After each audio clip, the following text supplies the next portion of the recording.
Um, so we have the next talk, which is Nature Needs Everyone's Help, and the Real World Science Network are working together to help it thrive, by Fareeda Atwan from the Natural History Museum.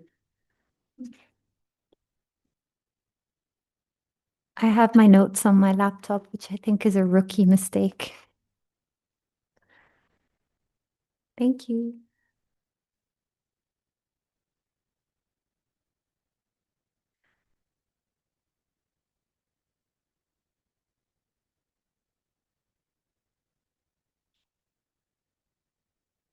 Hi, everyone. So I'm Farida, and I'm part of the team behind Explore Urban Nature, which is a national learning program within the Natural History Museum's Urban Nature project. This has come to an end, so this is a bit of a retrospective and a learning. Today, I'll share a little about how we used natural history collections to support nature-based learning in schools, and I'll focus on three different museum case studies or example from London, Nottingham, and Leeds.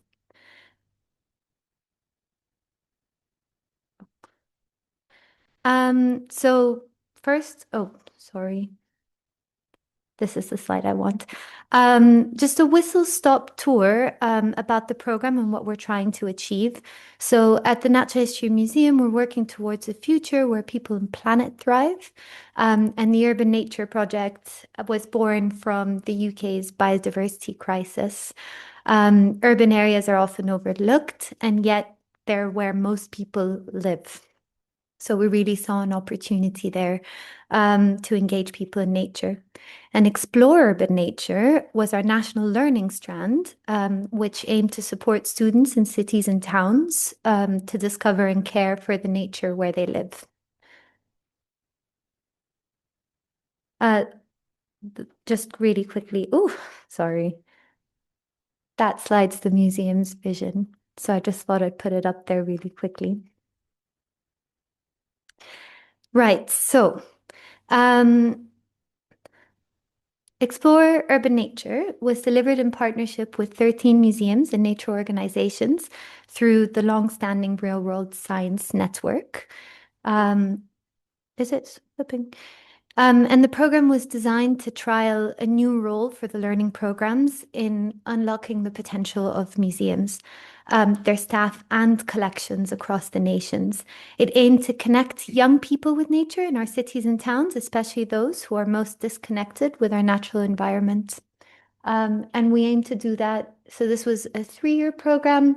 There was a whole bunch of teacher resources and training workshops that were offered on site at museums or in local parks in nearby areas, or even on school sites. So a lot of our learning teams actually went into schools to deliver programs. There was also a full suite of online resources that are still available as a legacy of the project. And these are all the museums that we worked with. So why museums? Working national, oh, keeps going. Working nationally was an intentional decision. So recognizing the urgency to scale up the collective museum response in the face of a planetary emergency, we believe museums are uniquely placed to support this kind of learning. They're trusted local spaces with expertise in natural history and connections to schools and communities. So why not come together to deliver this program? And working with museum teams allows to combine local relevance with national reach, and make sure that resources developed are really rooted in place and are relevant to local audiences. So together, the 13 of the members embarked on this journey to inspire young people and teachers while showcasing the potential of museum learning programs. And just a quick note to say, you'll see in my examples coming up, scale was really not the only benefit of this collaborative approach of delivering a program. It really provided a ready-made way to learn from each other. So peer-to-peer learning was a huge part of this program. Share the trials and tribulations, and serve as a forum for collective problem solving. build confidence in talking about and engaging with biodiversity. So not all of our museum partners had initially had natural history collections, or had kind of the experience in delivering and engaging in relation to biodiversity. So this was a really good way of building up that competency and knowledge and skills.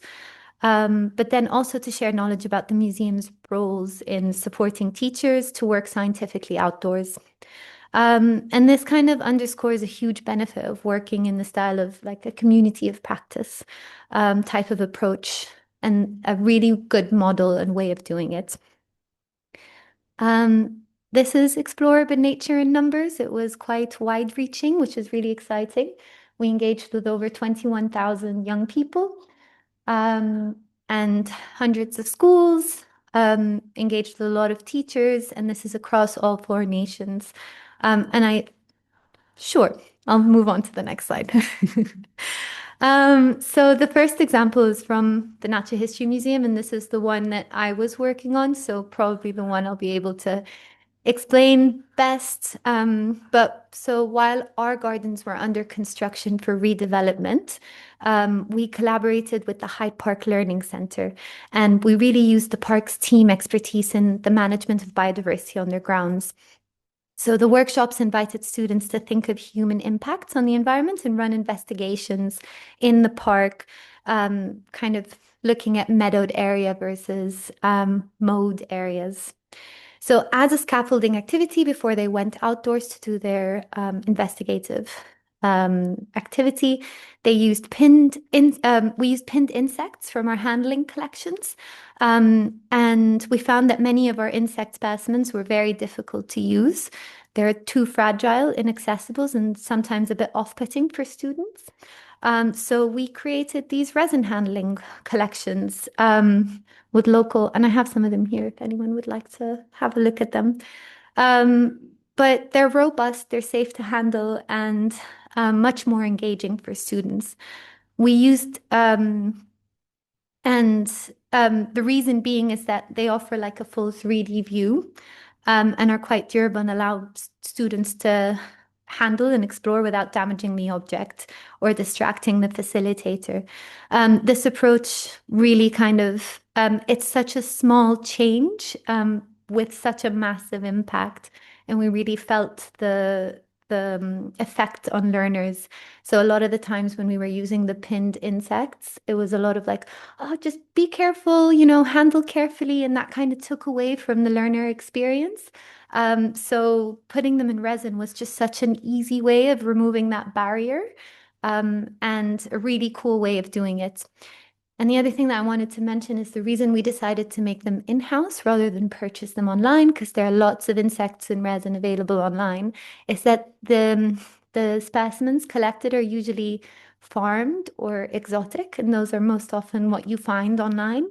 But we really wanted a representation of what students would go out and find when they're looking for insects in their local areas. So we went out, we collected our own insects and kind of just, sorry, and kind of just collected what we needed and set them in resin. So they're not as pretty as the ones that you get online, but they serve the purpose and they do a great job with students.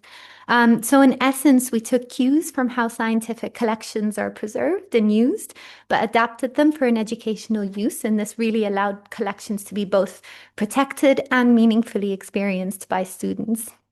So the other example that I have, and I really love the photo I used here because Louise is one of the learning facilitators at the Wallerton Hall in Nottingham. She's standing on a desk, and I just really want to know what was happening in that moment. I don't.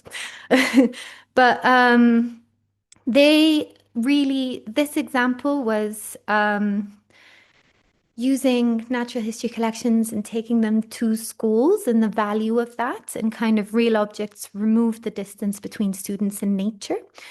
So the team in Nottingham actively took the collections into schools, especially where site visits aren't possible. And that's really something special. There's using local wildlife specimens to illustrate urban biodiversity.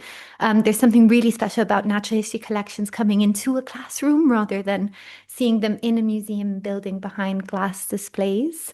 But this also removes the barrier associated with taking classes and coaches and coach costs of visiting museums. Um, and then activities, the one that they specifically used was food webs, which kind of shows the interconnectedness of urban ecosystems.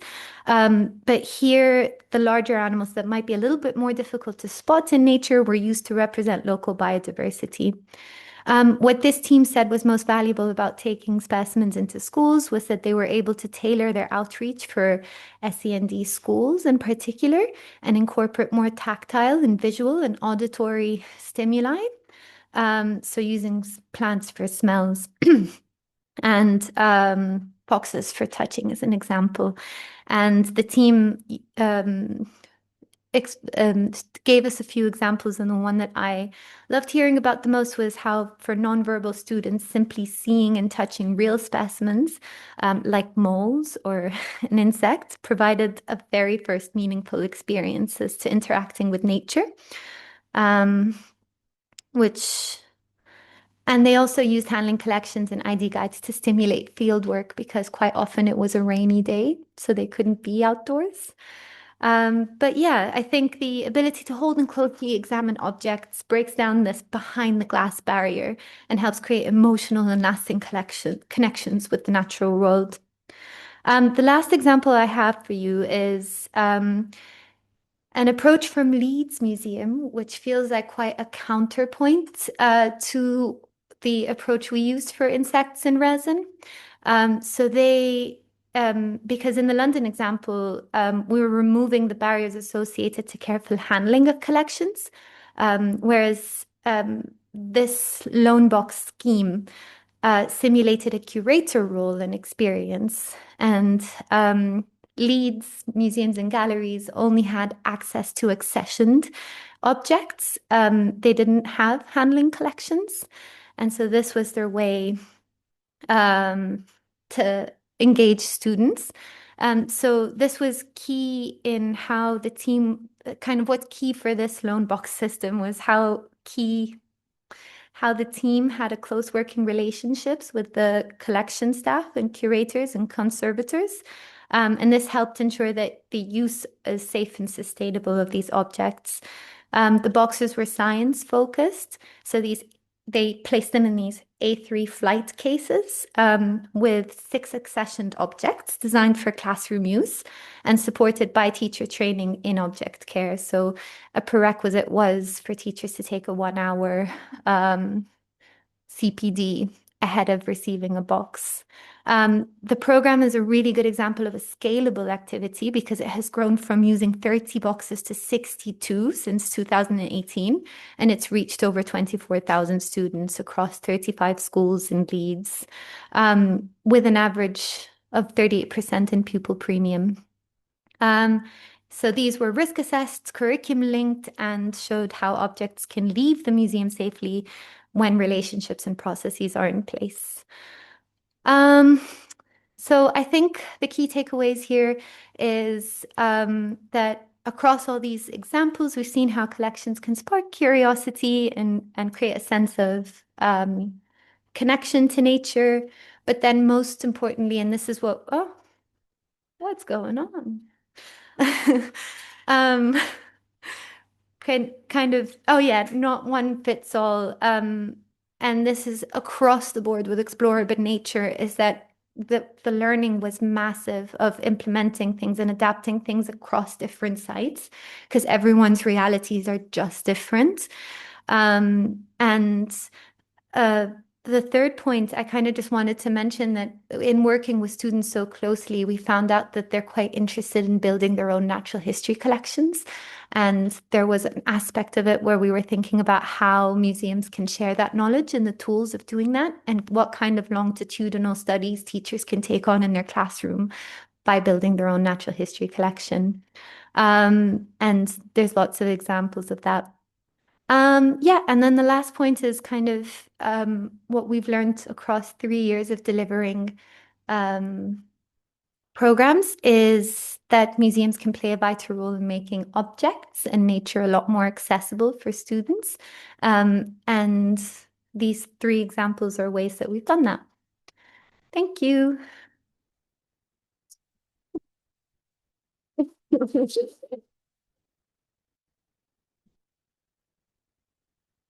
I mean, why not? These pictures are all from the workshops delivered. So Thank you so much. That was fantastic. So, do we have any questions? Oh, Hannah. Thanks. Yeah, brilliant talk. I love the project. It's amazing. I'm interested in your insects in resin. Did you make those yourselves? And did you need any kind of specialist equipment, like any sort of ventilation or anything with the resin that you were using?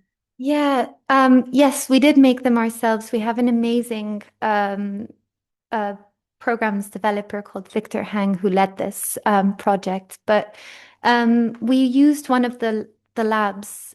We were given access to them by a curator who actually loves to make sure that things are accessible, and he works a lot on these projects. And we did need the ventilation, but it's a really, really straightforward process. Just need some epoxy, I think, and resin hardener and good silicone molds. And the other reason we actually decided to make them in-house is because they were a lot cheaper than buying them online. So I think it just takes a little bit of time because the insects and plants need to be really dried so that they don't create mold when the resin is poured over it. And another really cool thing about them is he figured out that if he uses gel silica, he can hold some of the more kind of 3D aspects like plants and little dioramas of like insects on plants like pollinating or using gel silica it holds them in place so when he pours the mold they don't collapse, which I thought was very cool. And also it's like a really cool way of engaging students to remove that cognitive load. So they see things in 3D, whereas plants are pressed, right? So you lose that 3D aspect or elements when you're looking at them. Yep. Did it have to be done under vacuum? Like, did he have to use a vacuum pump to when he was? Because if you get like air bubbles around things, then sometimes that's a good way of getting rid of the air bubbles. Yeah, we didn't have access to that. We were removing air bubbles with tweezers. Whatever works. But yeah. Any other questions? Yes, Helen. Thank you. The question I was thinking about was the schools wanting to make their own natural science collections. Now, that is an interesting one, and it's a nice idea. And I know that in the past, schools sometimes did. I was just recently visiting a very old school in Belfast, actually looking at some collections made about 100 years ago. But I just wonder how schools in the modern world will actually manage that. Will they be pinning insects, pressing plants, and how are they going to store them? Yeah, I think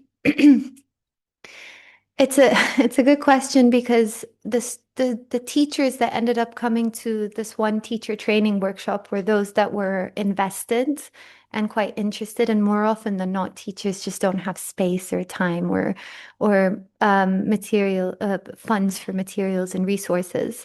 And I think when we were thinking through ways of doing it with teachers, it's a lot more accessible than we think it is. So there's an example where a teacher one year might say, oh, go out and find the biggest acorn you can find. And then the following year does the same. And then the following year this. And acorns aren't that big. So they can be stored in a drawer in one of the, arts and crafts material boxes or something. But then that way students can look at the biggest acorn found over time and look for questions to ask, and kind of it stimulates that. So that's one example of it. But then we use a lot of the, I think pressing plants, which is the example that you brought out, if for handling collections, we often laminate them. And that's a good way of storing them over time and of students not kind of messing with them. And if they're herbarium sheets that are laminated, they don't take up that much space. It just needs kind of consistency and interest from the teacher, which is more often than not the barrier because they're completely overwhelmed all the time. Understandably so. Okay, time for one more question. Thanks. Thanks very much. I was just wondering, you have a great handling collection, and I was just wondering, how do you manage, particularly for outreach, manage them for like pest control and stuff like that? Do you freeze them regularly, or what do you? I'd just be interested to know because we have Yeah. similar. I don't know. However, I took one of our handling specimens, a fox, off-site to the Museum of Science and Industry here in Manchester, and was faced with is it pest controlled? And I had to go back to our handling collections team and ask the question, and the answer was that they go through a regular freezing process every time they go off-site and on-site. How technically that works, I'm not sure, but I can give you the contact of the person who I asked at the time. Okay, thank you very much, Thank Ellen. you.